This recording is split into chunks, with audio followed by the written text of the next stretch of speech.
La teoría hidráulica, aunque es más que hidráulica, pues conjuga también la presión del aire, pues la cámara del Rey es un depósito hidroneumático.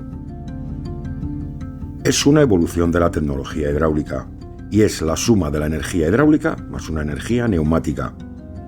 Y os voy a mostrar cómo lo hacían, pues me lo habéis pedido alguno en comentarios y veo que es necesario que se entienda eso bien, pues es la base de esta teoría, la suma de la energía hidráulica más la neumática.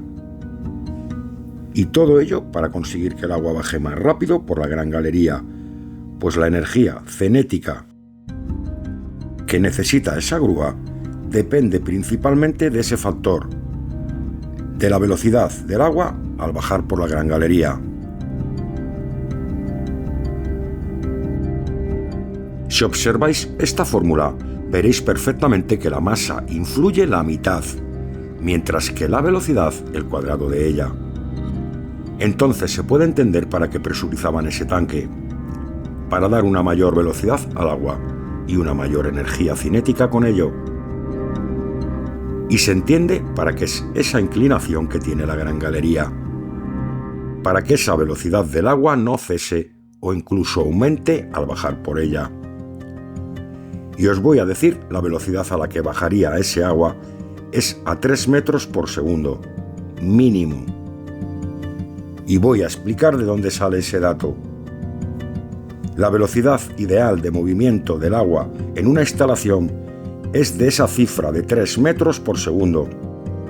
Es una ley física que si la superamos, el agua entra en cavitación, pues se llena de burbujas y destroza todos los equipos. Aquí veis lo que hace con las bombas, destrozándolas. Y si no llegamos a esa velocidad, se está desperdiciando la instalación. Por eso es la velocidad ideal de movimiento del agua en un circuito. Un agua que inyectaban por esos tubos a 3 metros por segundo, como hemos dicho, pues son los ideales a los que se calcula cualquier circuito con movimiento de agua. Antes, ahora y siempre. Y aumentando con ello la velocidad del agua y la velocidad lineal de esa noria, que se adapta perfectamente a la velocidad de bajante del agua por la gran galería, pues depende de ella y de su caudal para sus fuerzas de elevación, pues son directamente proporcionales.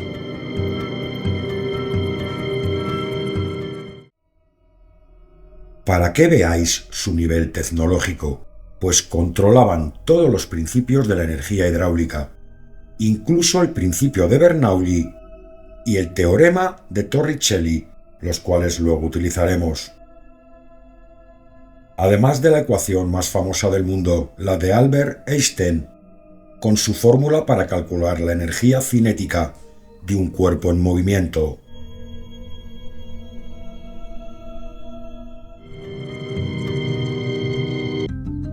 Ese mismo principio, el de Bernoulli, fue el aplicado para conseguir que este pájaro volara, pues la sustentación o el vuelo se consigue por la diferencia de presión entre la parte de arriba del ala y la de abajo de ella, la cual tiene que ser superior para ejercer esa fuerza para arriba y permitir el vuelo. Para que veáis el nivel constructivo, tanto como el nivel científico de ese pueblo inculto que no conocía ni la rueda, ya.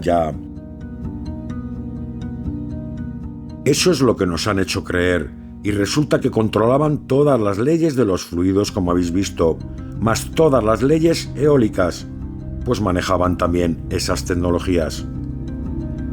Además de controlar la aerodinámica y de tener aviones como este pájaro,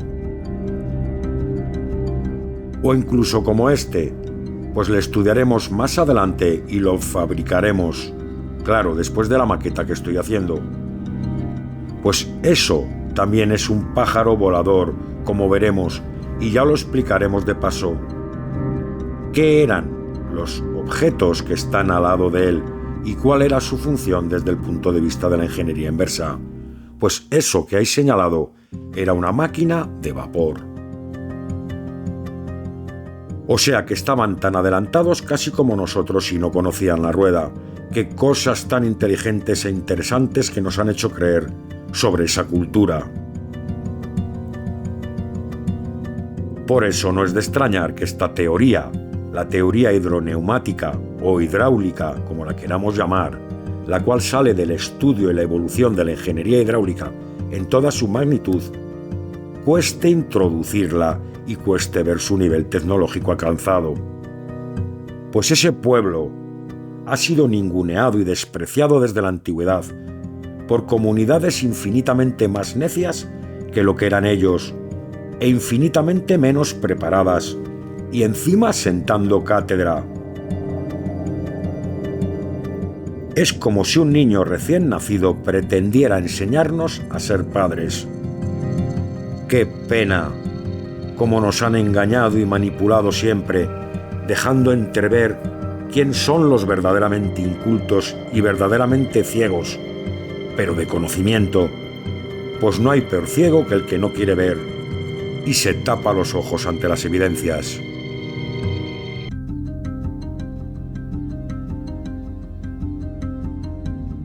Antes hemos dicho que la Cámara del Rey era un depósito hidroneumático. Y ahora vamos a verlo mejor, puesto que en la actualidad tenemos esos mismos tanques en los circuitos más modernos. Tanques hidroneumáticos o acumuladores. Y son la manera más eficaz de mejorar la eficiencia y el rendimiento de un sistema de bombeo, y los cuales actúan como amortiguador de presión y mantienen siempre constante el caudal de salida del agua en un circuito, y en este caso de la Cámara del Rey. Ya lo veis, es el sistema más eficaz, incluso hoy en día. Y lo tenemos todos en nuestras casas, lo conocéis perfectamente y yo también.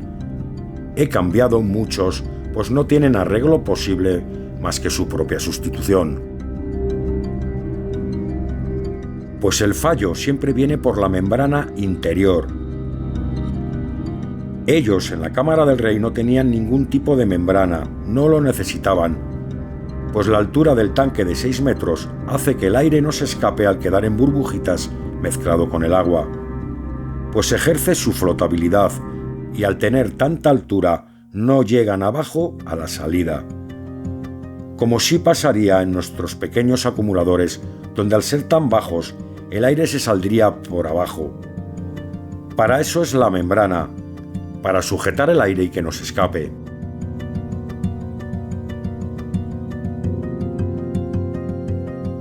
Y por ello hemos dicho que la Cámara del Rey no necesitaba esa membrana para separar el agua del aire, puesto que al tener esos 6 metros de altura, dichas burbujitas tienen que bajar esos 6 metros para salir por las cancelas de la Cámara del Rey, lo cual es prácticamente imposible por la flotabilidad que esas burbujas ejercen. Y además porque en la Cámara del Rey el agua está prácticamente en reposo y apenas tiene velocidad de bajada, aun con la salida abierta a tope, y no se ven empujadas para abajo por no tener esa velocidad de bajada del agua que las empuje hacia la salida de dicha cámara, evitando con ello que se escape el aire presurizado de allí. Al contrario que en nuestros acumuladores modernos, que al ser tan bajos sí se escaparía el aire, por eso tienen membrana para evitarlo.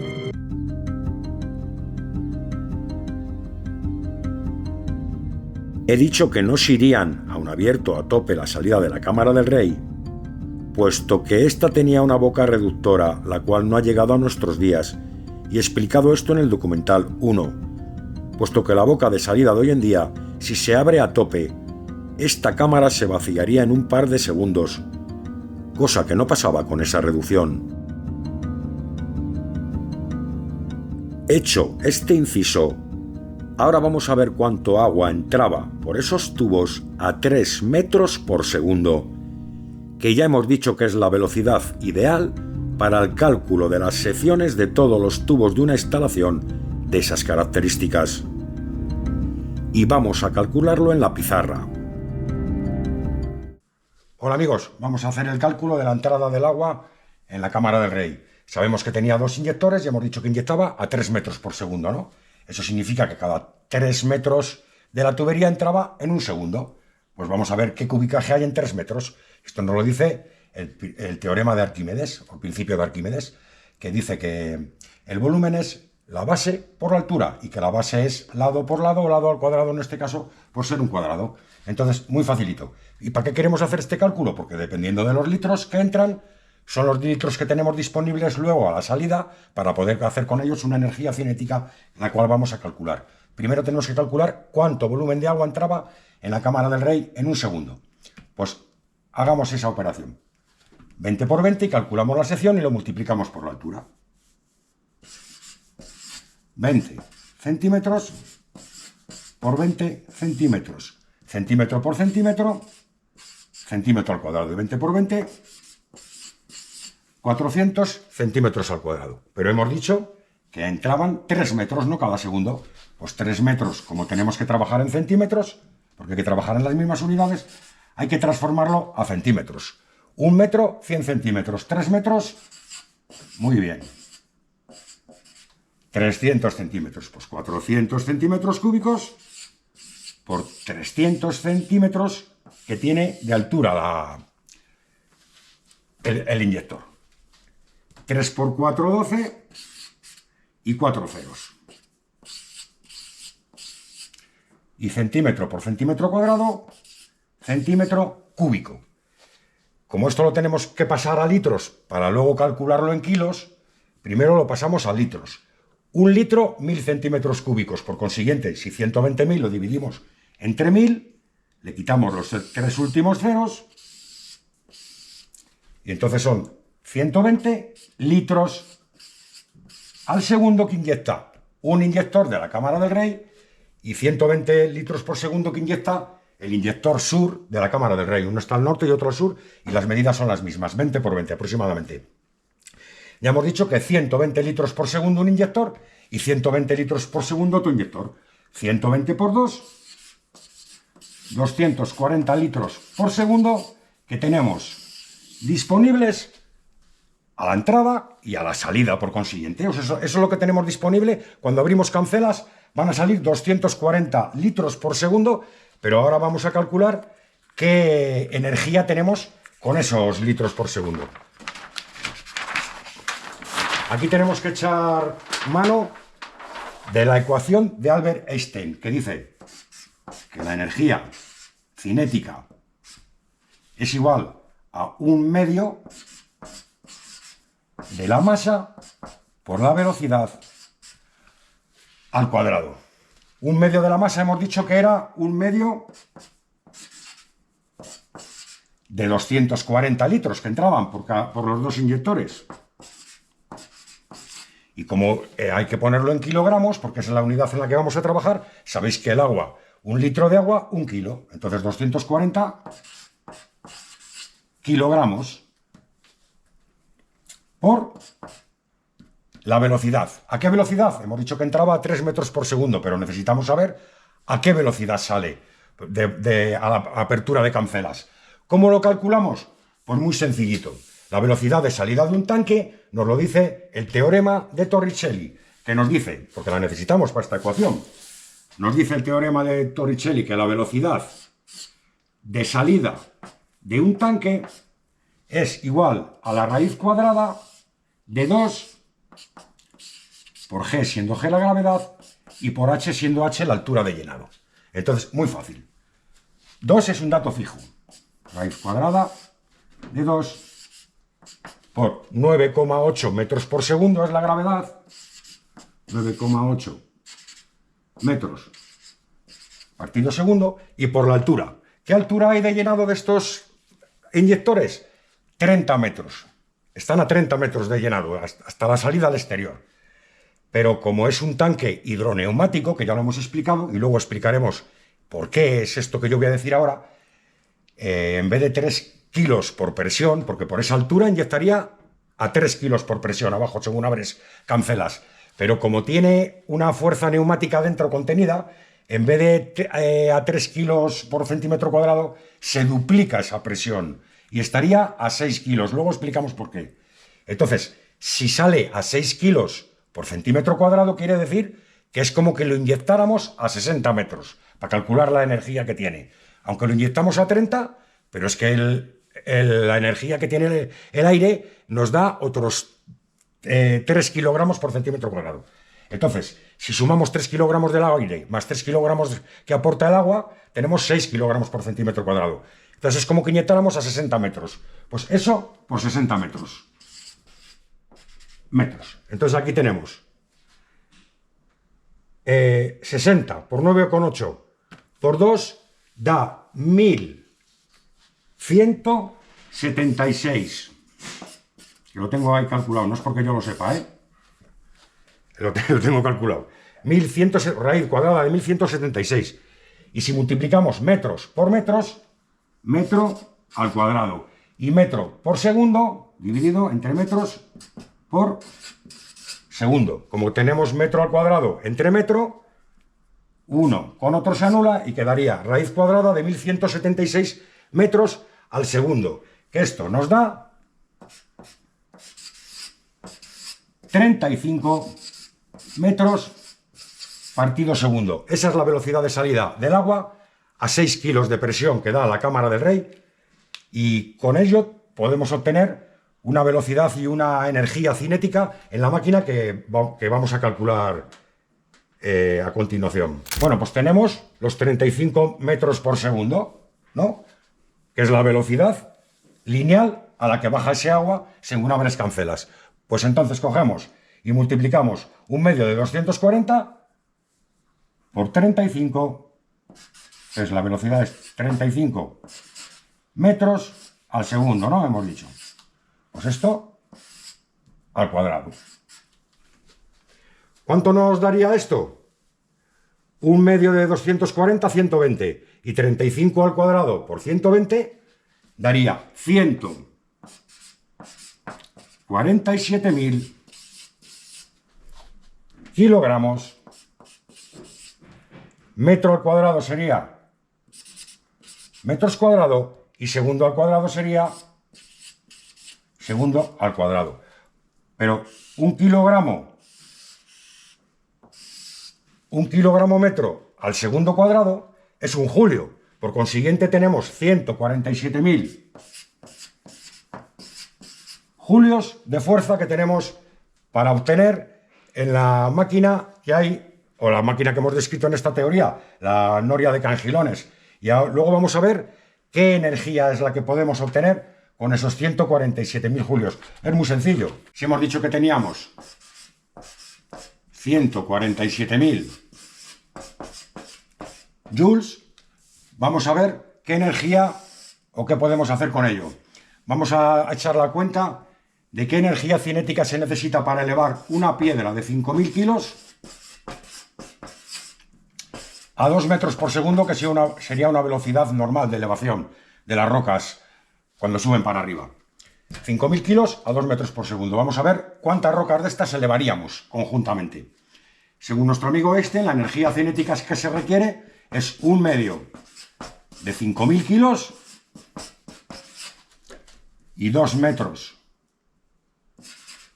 por segundo al cuadrado. Un medio de 5.000 sería 2.500 kilogramos. 2 al cuadrado, 4.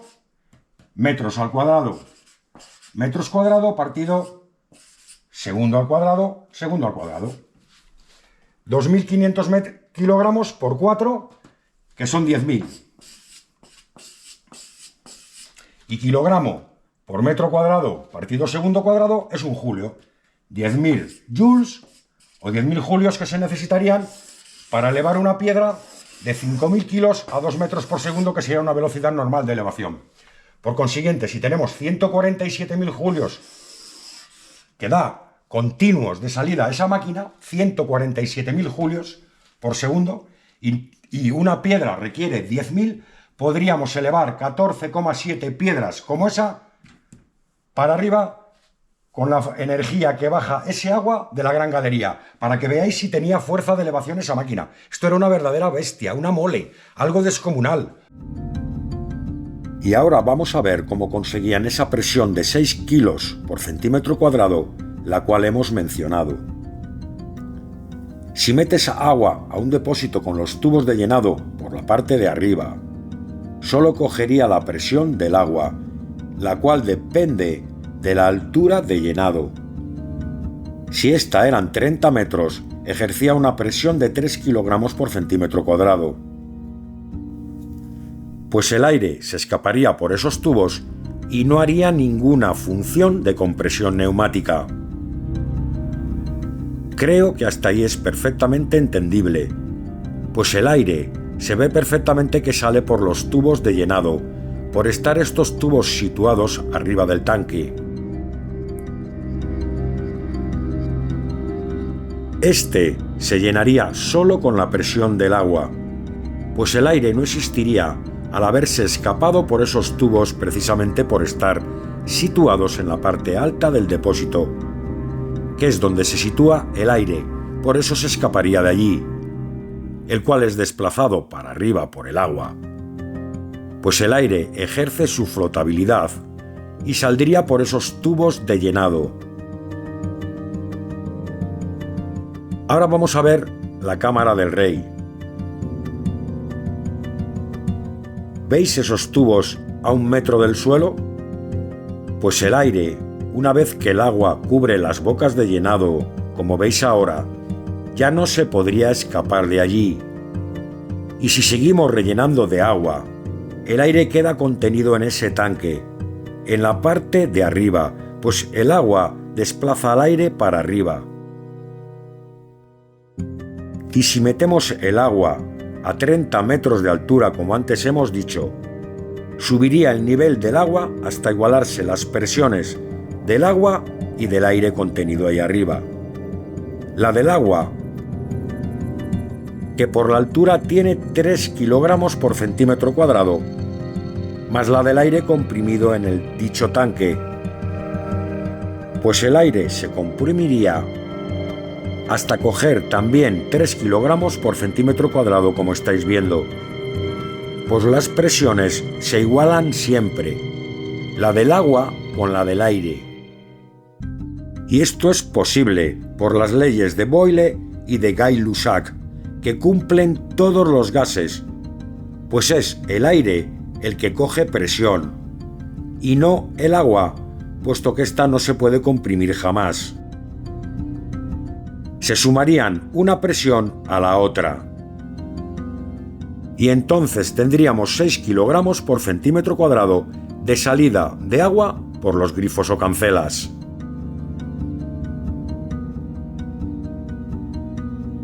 Ya habéis visto cómo salía ese dato que antes hemos mencionado de 6 kilogramos por centímetro cuadrado. No obstante, esto que es la teoría, lo veremos en la realidad cuando saque la maqueta. Pues también voy a hacer ese depósito a escala igual que la máquina, para que lo veamos todo y todos, y no solo la teoría, sino que en la práctica también.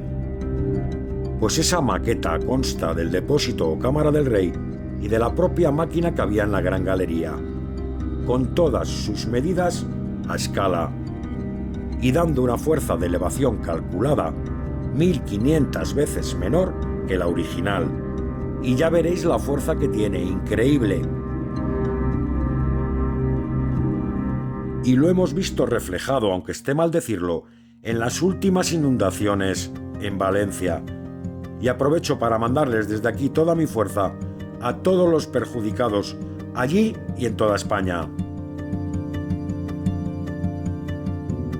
Visto esto, quiero que entendáis que la energía hidráulica y su evolución, la hidroneumática, la cual veis representada en este esquema, son la propia equivalencia de la vida y de sus ciclos. Es el viaje del Sol en su transcurrir, es la propia acción del Nilo con sus crecidas anuales, así como el movimiento del alma del faraón a través del inframundo, haciendo lo mismo que el agua en los sistemas hidráulicos, donde ésta se mueve continuamente a través de canales y mecanismos y atravesando diversas puertas en su transcurrir, haciendo el mismo viaje del faraón al morir.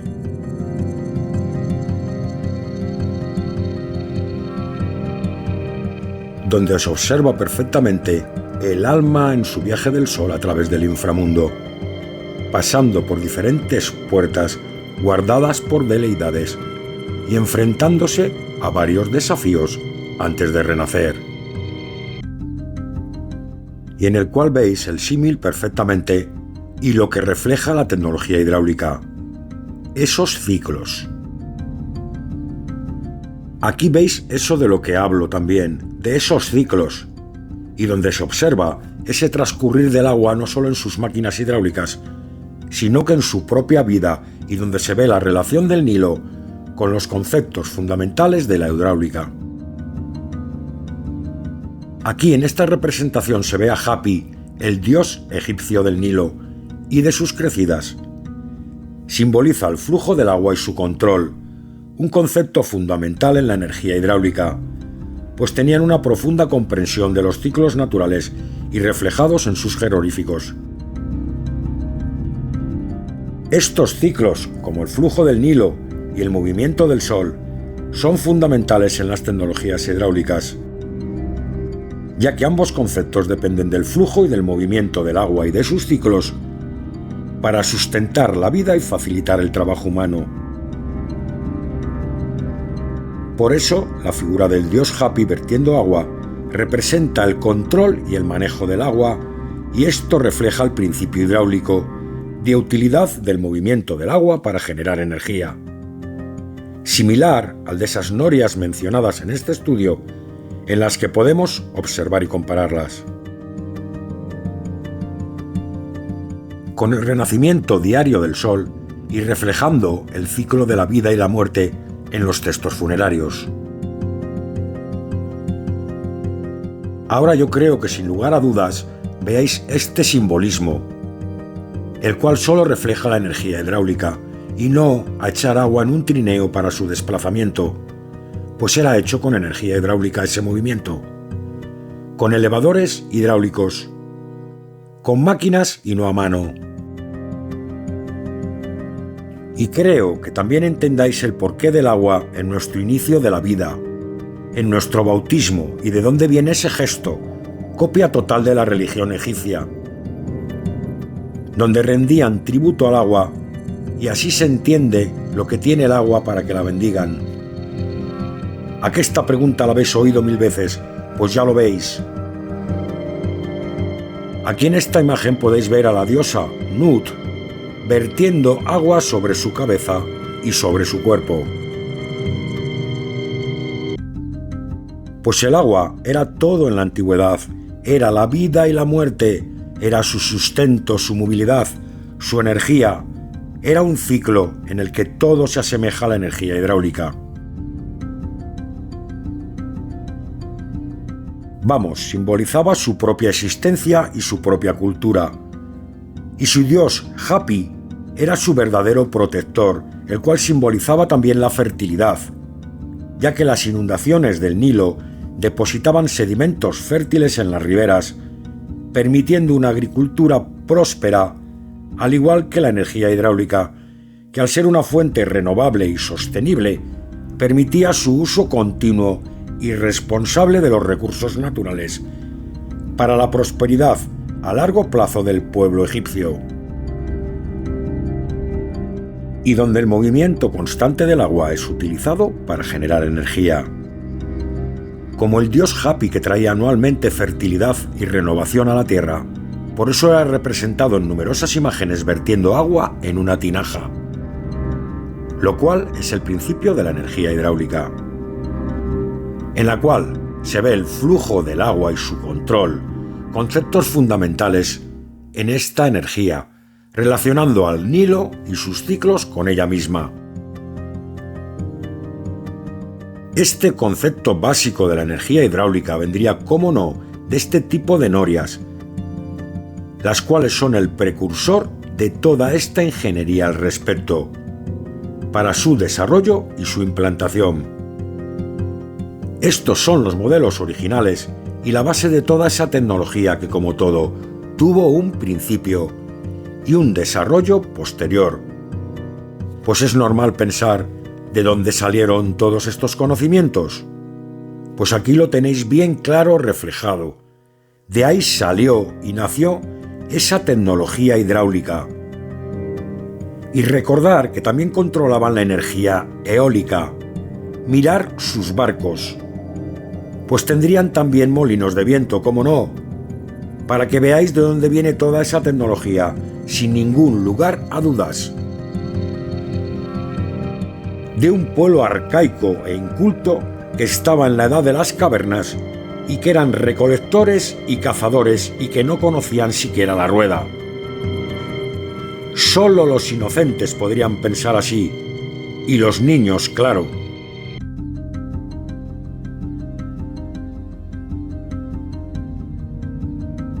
Visto su modo de construcción y vista toda su tecnología, y después de entender que esta pirámide contiene datos impactantes, como el número pi, el número áureo, los números primos o la serie Fibonacci, la distancia al Sol, la distancia meridional, la velocidad de la luz, la partición del mundo en dos mitades iguales, etc. y etc. Y así un sinfín más de datos técnicos que contiene, y está claro que esta pirámide es el equivalente a ese disco de oro que hemos enviado de viaje por las galaxias. Como sabéis, en una nave Voyager en 1977, y donde al cogerle una civilización avanzada, lo sepa descifrar, viendo de lo que somos capaces en el planeta Tierra y dónde están nuestros estándares tecnológicos. Pues ese disco también contiene mensajes coincidentes, como por ejemplo la velocidad de la luz, la cual viene reflejada en esos dos modelos similares, y demostrando que eso es la pirámide. Es una muestra a otras civilizaciones posteriores y evolucionadas, pues si no, no la podrían descifrar. Ellos sabían que su civilización tenía un final, esa es la prueba, y dejaron una muestra de todos sus conocimientos.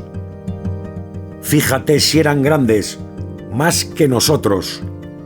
Eran gigantes.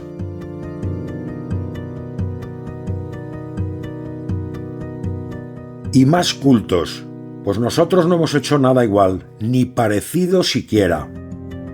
Pues ese disco de oro que hemos enviado al espacio fue un error verdadero.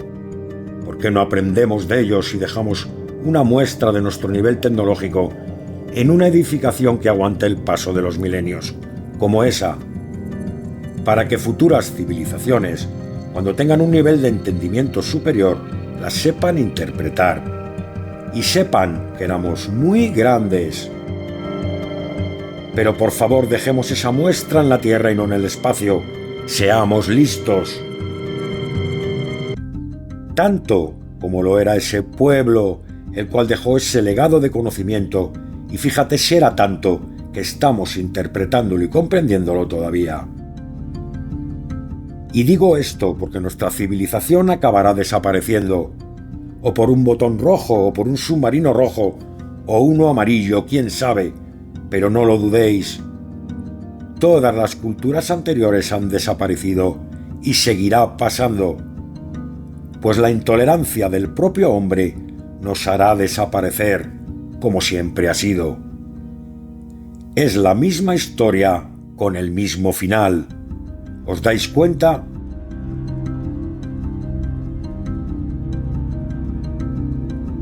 La vida misma es como la energía hidráulica, es como el alma del faraón en su renacer por el inframundo. Es la crecida del Nilo y es el propio ciclo de la vida. ¿Veis lo que representa la tecnología hidráulica? Es el todo y el nada, es la vida y la muerte, y es la cultura egipcia en su esplendor y en su ocaso.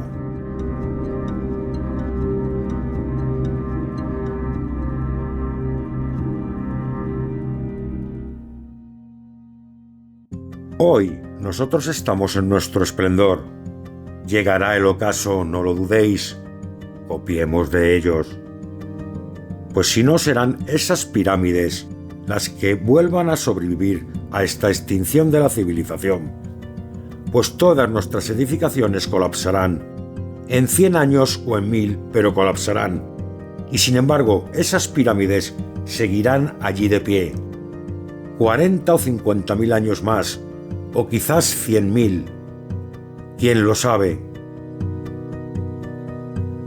¿No serán esas pirámides el único resto de una cultura que desapareció hace 20.000 o 30.000 años o incluso 50.000? ¿Quién lo sabe si la historia está llena de mentiras y así es imposible, si por cada verdad hay 3 mentiras y somos pocos buscando la verdad y muchos esparciendo basura? Hay que buscar, amigos, y rebuscar muy bien. Decidme vuestra sabia opinión en comentarios, pues la mía ya la conocéis, y en eso creo a la egiptología y al carbono 14, 4.800 años de antigüedad.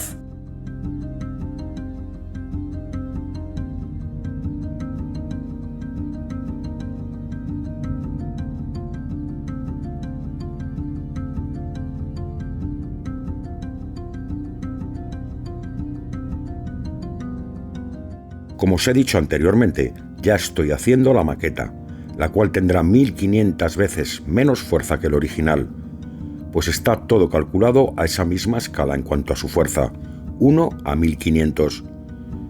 Y vais a ver cómo me levanta a mí perfectamente.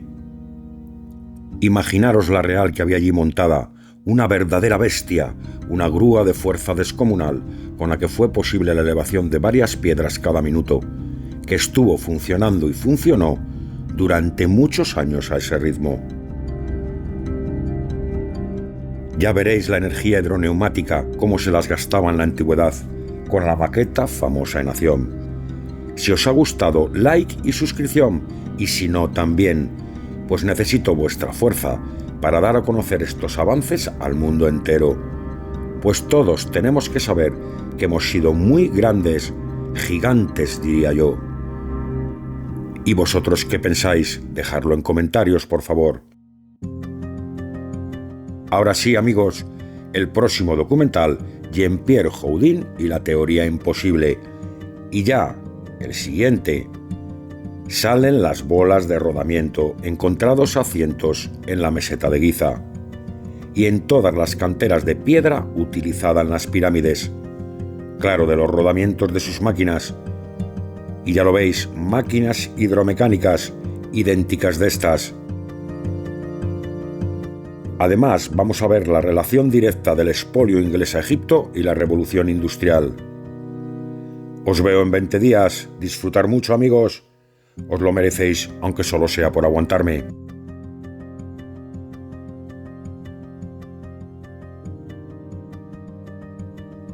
Y ya sabéis mi lema. En el próximo documental, prometo superarme. Y sentiros orgullosos, amigos. Sois las primeras personas del planeta en disponer de toda la información de este canal. Una información que hoy puede parecer dudosa, pero que mañana será aceptada por la comunidad científica sin lugar a dudas. Pues voy a hacer caso a mi amigo Moisés, al cual desde aquí mando saludos, y voy a solicitar los permisos pertinentes para elevar Gantenbrink, yo y mis robots. Tecnología española a la vanguardia del planeta. Ya lo veis, un canal que tiene ideas propias y que, como veis, no se casa con nadie, y además cuenta todo al revés de como siempre nos dijeron. Disfrutarlo, amigos, es todo vuestro. Y se me olvidaba, gracias Carlos Cordobés por tu ayuda inestimable.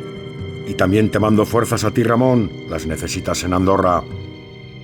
Y ahora sí, felices fiestas y feliz Navidad, amigos.